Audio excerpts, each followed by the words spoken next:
Hello and welcome back to the Space Economy Summit. I'm Kenneth Cukier. I'm the Deputy Executive Editor at The Economist and I'm an author of books on technology and society. And I'm so excited to talk now about this idea of not just private space travel, but lowering the entry point to experiencing the effect of private space travel and what it means to actually lift off of Earth and experience something new.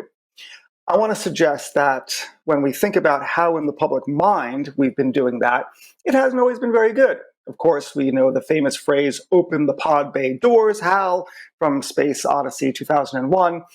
More recently at Interstellar, as soon as Matt Damon is unzipped from his hibernation system, the first thing he does is he puts his face muzzled into another astronaut and breaks down into tears. I think I speak for everyone when I say, having watched the movie Interstellar, I broke down to tears also, but for other reasons.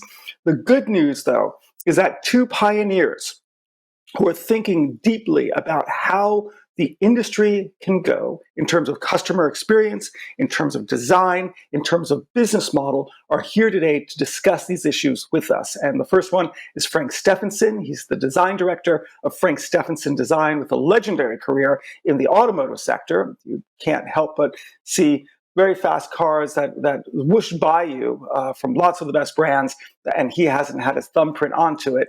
And also Carlos Mira, the chief executive of Halo Space, which everyone is looking at, thinking about, this is really interesting because it's going to make it a lot more accessible to more people to lift off of Earth and get a vision of the celestial bodies ahead of us. So with that, let me first welcome Frank and Carlos to our conversation. Hello. Hello. Hello, thank you very much. Brilliant. It's hard to know where to start, but maybe we should just take it from the most fundamental unit, which is, what will the market for space travel look like? Where do you, when you think about the different companies who are offering services, where are they fitting and where do you yourself fit in that ecosystem? Okay, so Frank, if you don't mind, I start with this. So I think that we can view space tourism, we call it, in three categories. So there is one category which is taking humans to orbit or taking humans to the space. This is something that in a commercial way started by Space Adventures, taking their passengers to the International Space Stations. The first one was in 2001. And I think something like 17 or 18 people have done this journey. So this is amazing. It is a 3-4 days stay up there orbiting the Earth, but it is very expensive. So it is for very few. Tickets are in the range of tens of millions. I think that last one was paid for $50 million. So if we look at the end of the decade, as a reference, 2030, by then, we could imagine that with SpaceX, maybe others, you could orbit the Earth by a lower ticket, say 5 to 10 million, but it will be limited to maybe 100 passengers per year, not more than that. Then we have another category, which is suborbital. So you climb to 100 kilometers, anything above 80 kilometers in the 80 to 120 kilometers, and it is the space, the area for Virgin Galactic, for Blue Origin, or for SpaceX. And these are short flights. So with Blue Origin, it takes 16 minutes. With Virgin Galactic, once they go flying with a rocket, with the Unity leverage from the Risa plane, it is 18 minutes flight. So you experience a lot of adrenaline, a lot of sensation of going in a rocket, but you have maybe 3 minutes of zero gravity and 3 minutes walking around in the spaceship. And then there is this new category, which we call near space. We're climbing to the stratosphere with a huge stratospheric balloon and a capsule, pressurized capsule, typically for 8 passengers and a pilot, in our case. And you enjoy a 4 to 6 hours ride there. And you're going very quietly as you're climbing with a balloon, so no G-forces, no accelerations, and you enjoy what you mentioned, the overview effect. So watching the Earth from above the atmosphere, and the curvature of Earth, the blue halo, which is the name of our company, and then the darkness of space, in a very quiet way. So tickets here are not millions like orbit, are not 500,000 for suborbital, are more in the range of $150,000 or euros, which is expensive but much more affordable. And we believe that this segment is for thousands of people per year in by the end of this decade, maybe 10 to 15,000 people, and is where we see the market. That's brilliant. It's so interesting to hear that, in part because the duration of the voyage is going to be so much longer that it raises the question: well, how do you design for that form of experience? So, Frank, let me pass the baton to you. Tell us, as someone who's been thinking long and hard about design, how do you conceptualize and create spaces for those sorts of experiences? That's a good one, Ken. I think this overall experience is something that you would actually naturally not do on a spur of the moment kind of thing or decision. You'd probably be planning it way in ahead. So that kind of excitement or build up to be doing something, it's quite unusual. That space of time has to also be partly filled up with that expectation being raised or exciting, actually. So I think before the trip actually takes place, you're going to have the passengers probably assembled in a certain location around the world where we will be having the takeoffs and landings, probably a couple days at least before they actually take off. So that kind of build up right there is going to be something we have to dedicate a lot of attention to preparing. It's not going to be really a physical or physically demanding trip, obviously, but there will be some type of preparations that we have to get the passengers ready for. So that in itself is going to be quite an experience. The actual going up to the edge of the stratosphere is going to be a slow process. I think it's relatively about 5 meters per second. So it will be about, say, about 2 hours around there to get up there to to the apogee, to the maximum height. That is going to be exciting because the view is constantly going to be changing. You're going to be very excited. There's a lot of adrenaline. When you are witnessing that, you're probably not going to be interested in doing anything else except just taking it all in. But as you step into the capsule, your first impression, your first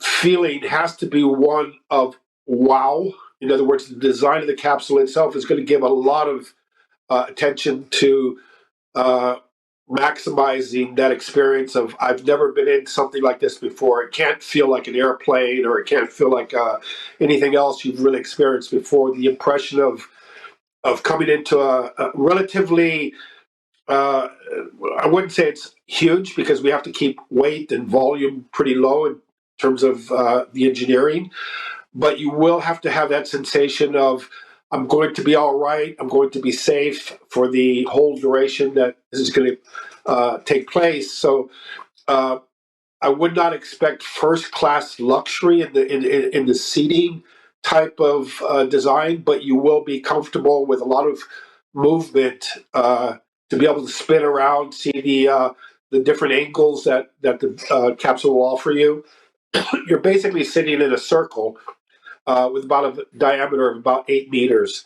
So as you're going up, you'll be able to perhaps even stand up, walk around. You wouldn't want to do that too much while the aircraft is doing, or while the capsule is actually going up. But the experience is going to be probably one where you're sitting down, you're listening, probably to incredible silence, I would imagine, and we have to curate, I think, the smells and the sounds that you will be hearing.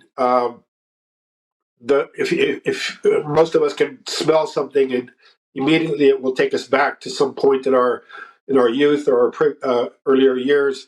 That connection of remembering this trip through the smell, through the feelings that it will generate are going to be something very memorable. So I would say that everything to the slightest detail has to be very, very well taken care of, as well as, like we said, the materials, the sensation inside. We're looking at a lot of sustainability in terms of making this a trip where it is sort of the modern version of design, or the modern interpretation of design, which is not bringing any damage to the environment. Obviously, rockets have quite an impact on that side. But Well, we'll be let's looking pick at up on that, complete. if I may. Sure. Let's pick up on that. I'm so interested in this. In particular, I'm going to ask you about whether a passenger can hold the hand of another, because I know that I'm going to want to hold on hand to my spouse, not to comfort her, but to be comforted. Yeah. It's a bit of a spooky thing. But let's take a quick second to think about the environmental impact, because I think if low cost airfare is criticized because of its environmental footprint, with real serious questions about whether that's the right thing to do, you can only imagine that wealthy people, tech bros, go with their families going up for some sort of voyage of fun and leaving a carbon footprint as well is going to be criticized as well. So what is the industry's response to that? And maybe we'll start with you, to Carlos, please. Yeah. Well, in our case, in our segment, and it is one of the pillars of our company is sustainability. So we have the objective of being a net zero company in 2029, and we are not using fuels, we are not using rockets, we are not using engines. So we are using a balloon as so kind of climbing power. We will start with helium, and we will evolve. We are in the decade of hydrogen. We will evolve to green hydrogen. So we will produce our hydrogen with solar energy, and will be completely clean. We will recycle our balloons. So we are very eco-friendly and sustainable conscious. And so this segment of near space, I think that really meets this very compelling need of taking care of the planet. And also, we What is your believe. recommendation? But Carlos, let me ask you, what is your recommendation to your peers, your counterparts at other space travel companies who aren't taking the same sort of quite environmental approach as you are? Are you telling them, hey guys, you have to get your house in order, because if not, you're going to really create a problem for the whole ecosystem of the industry? Well, I think that there are two things. One, in our segment is where I said before, the volume of passengers will be. And these passengers will be flying in a sustainable way. This is eco-friendly. And as I said also before, there will be very, very few people getting into orbit. So from a kind of a carbon footprint and for the planet, this will be very few flights, maybe 10 flights per year. So putting it in perspective, I don't think that they will contribute in any significant way to the non-sustainability of the planet. So it is a point of numbers. As you said before, in low-cost flights, we have thousands of flights, tens of thousands of flights per day. This has an impact, or may have an impact. Not the case with us, and not the case, I think, in terms of impact of the very few flights that will use rockets, both in orbital and suborbital. Okay. Now, to both of you, but maybe to Frank, it also raises the question, when I'm thinking of design, I can't help but think of the poor passengers on the Titan sub. It was sort of a homebrew creation, controversial. You were sort of squeezed into it a little bit like into a tube of toothpaste, which would have given people probably potentially a lack of confidence. The question I have is on one hand, there's a design question. Let's not go there. The very nature of the fact that you're being engaged to design these capsules suggests that there's an incredible, immense carefulness and sensitivity to design. But about regulation, on one hand, how do you regulate these capsules, and how do you, as a designer, think about complying with what regulations are going to have to be in the future if the regulations don't exist today? Yeah, that is definitely one of the biggest challenges there, Ken, is the fact that you have to instill confidence immediately into the passengers. Nobody wants to risk their life. Nobody wants to have the feeling that it's dangerous. I think the first the pinnacle of the pyramid of the whole brief of our mission is to make it safe. Anything less than that is just it's not in question. We have to make it absolutely safe. And of course, there are going to be a lot of trials and prototypes, not a lot, but enough to guarantee that what we're doing carries. You can't always guarantee zero risk, but you can come pretty darn near to it. So we will be doing it such that it will be certified. It will be every part will be checked. Everything needs to go through a let's call it a homologation process. But at the same time, to avoid any feeling that you are in an unsafe product, one thing we want to try to eliminate right away, right from the beginning of the design process, is this uncomfortable feeling that you're in a very limited space. So we're working very heavily on expanding and making it as large as possible. The whole viewing area outside. You won't have, for example, very small porthole windows as we're used to on current airplanes. We're working in a different area of the industry, of course, but we will be allowed to have large open windows that give you a incredibly generous view, 360 degrees, as well as the fact that the capsule will not be stationary when it's at maximum height. It will be slowly spinning around, and you'll have a sort of a 360 view. The impression of the sun coming up at dawn must be. I've never experienced it, but from images, it's you can't beat it. It's life changing. They say. Of course, running out of time. But so Yeah. I hate to cut you off. We're running out of time, but you've actually put your finger on the final question that I have for both of you as we sort of try to come to a conclusion, sadly, prematurely for this conversation, which is, what do you expect from the people who are going up in terms of their change in consciousness, for lack of a better term, of going through an experience that almost no one on planet Earth has gone through, that almost might even touch, we'll call it the religious sentiment in us, of leaving Earth, going to the heavens, term intentional, and then looking at Earth from that vantage point with that distance. You're designing experiences for that. You've got a business model around that. What do you expect to happen to the transformation internally to the passengers as they go up and down through that experience? I'll let Carlos will have a very unique view, I think, on that. My view is that it will change society for the better. The more people that do it, of course, it's not inexpensive to do it, but there is a relatively, like Carlos said, relatively huge number of people who can do this kind of trip, and there'll be companies that are sponsoring, best sales team of the year, kind of things like that. But in general, whoever goes up there, I would be almost. I wouldn't believe that somebody didn't come back with the feeling that we live in a very, very fragile environment that will change the way you think about how we have to take care of the earth. Everybody should come back with a feeling of no more war, no more pollution, no more, No borders, hunger, no borders from space.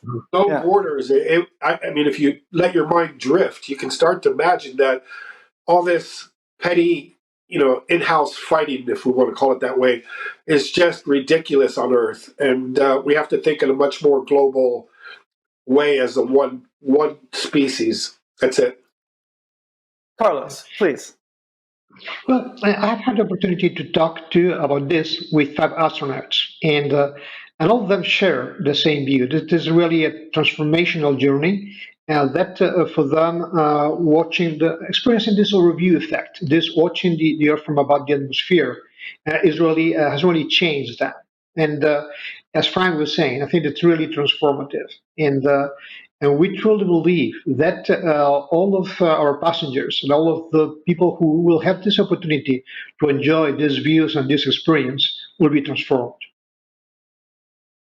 That's great. Let me thank you both. There's so much more we could be talking about, but sadly we're out of time. So Frank Stephenson of Frank Stephenson Design and Carlos Mira of Halo Space, thank you so much. I want to thank our listeners and our attendees for following this. I think that my one sort of takeaway is that as we design this, both in terms of a business model as well as the actual physical design of the capsules, we're sort of melding two worlds. One is the world of Disney, the other one is the world of the Vatican, and bring them together. And that's going to be really interesting in terms of what it means for a customer experience, what it means for planet Earth in terms of the sense of sustainability and this preciousness of the planet that we're on. Thank you so much for being part of the Space Economy Summit. We look forward to the other sessions. Thank you.